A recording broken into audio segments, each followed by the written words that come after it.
Hey everybody, this time I'm doing a line art piece. Let's get on with it. Okay, so straight into the next one. Same kind of thing. We're using our asset scene and we're looking at the size of this robot, having a cigarette out the back, and basically using cubes to block out the things he's leaning on, the door he's next to, and things like that. Adding a bit more detail to the poster that's behind him with just some polygon shapes, and just filling out the environment a bit more. We're now moving on to the skip to the left of the image. Adding detail. Again, just cubes, just something to give it a bit more of a silhouette, a bit of breakup. And the aircon unit above this. A quick boolean gives us the indents. Extending the rest of the diner out and curving the edge. And again, just looking at pieces on the concept art and how that relates to the 3D geometry and trying to match up things according to the concept in 3D. Now it's the sign at the top.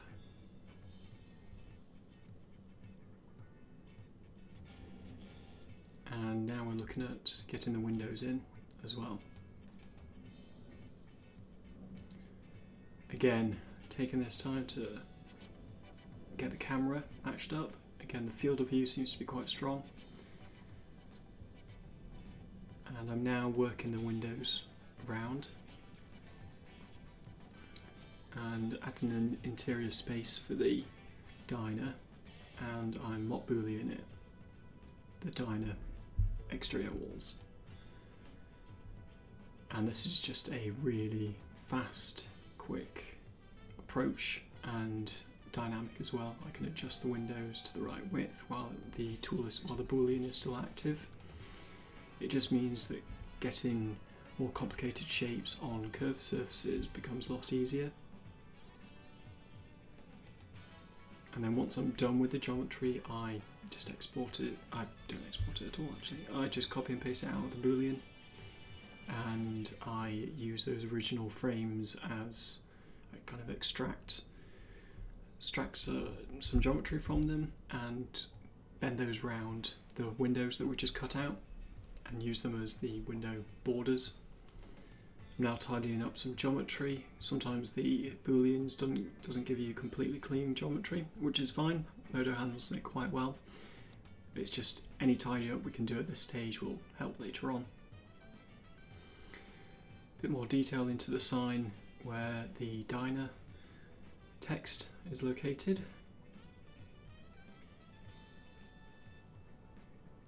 And some additional detailing along the sign, just cubes stuck on the surface, again just to help break up that silhouette, add a bit more detail but without it taking an awfully long time.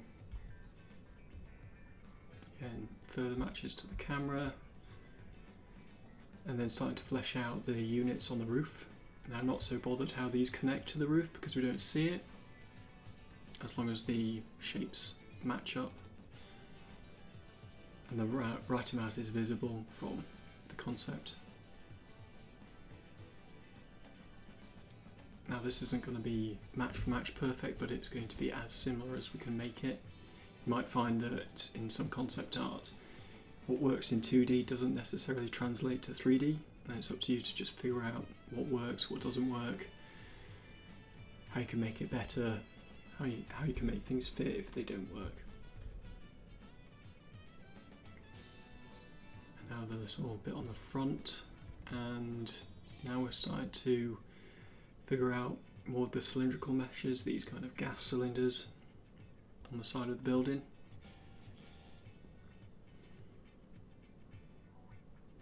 And then the bigger cylinders that sit underneath the structure. think about how things are supported, how they're connected, how would they be attached to the main building. Even if this isn't shown in the concept art, it's something to consider when you're putting something together in 3D. That's what makes it feel more real. I'm now kind of blocking out the bigger shapes of the detail underneath the diner itself. And again, just copying and pasting assets and seeing how they fit together.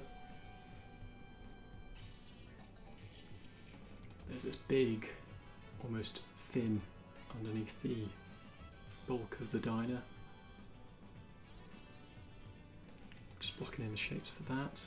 And again, just think in 3D, so how would this connect to the diner itself? How would the other parts the other detail connect as well on these arms? And I'm putting larger objects under the diner itself to help block out some of the light that might come through.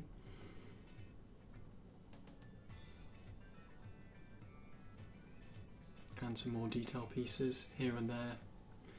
Now looking at the pipes, I'm just making a little kit.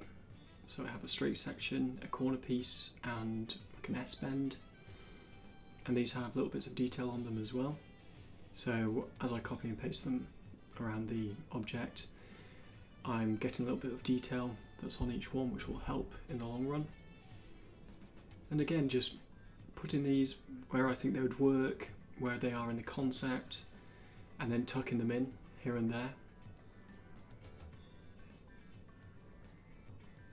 Some of the pipes go onto the roof, but you don't see where they finish, so we don't need to put them in.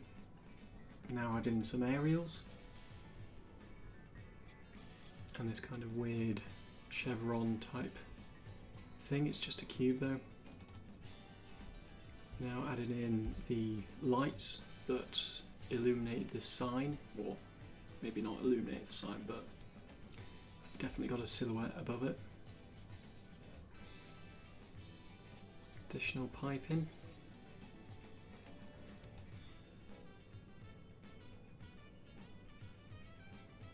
And now I'm adding in the wires that we see all under the underside. These are just curves, but Modo has a really good just render curves option. It's just a tick box, so I made a couple of curves and then just rotated them around, scaled them up and down. Matched the concept with some key ones, but then kind of just went kind of free will with it after that. And I used the curves again with the aerial, more aerials on top of the diner.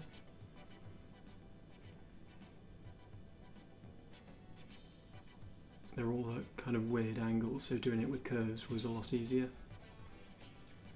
I'm now blocking out the text. So I doubt the text itself was, I mean it could be a font, but chances are the artist just drew it, so it's much the same for me. I'm just drawing out the shapes of the letters, matching them as best I can to what's in there in the picture, and then extruding them, make them a bit more solid. And now I'm just kind of duplicating them, taking a plane and making them thinner, so this will be the neon part to the lettering.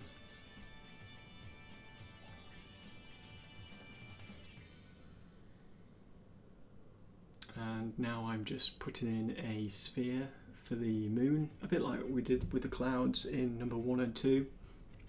I'm just using other discs on top of it to be the craters.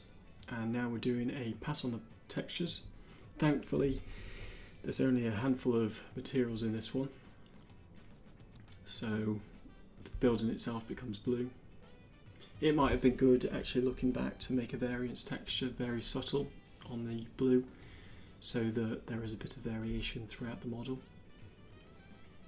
And then looking at the sky dome, readjusting the light, adding in some benches on the interior, so that there's something in there.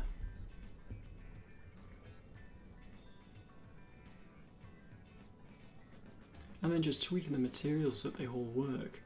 There's a really good cell edge shader in Modo, good for wireframe renders. Add that in. Done. Thanks for watching. If you've enjoyed this video, then please like, comment and subscribe. And for more game art related content, check out the other videos on my channel. See you next time.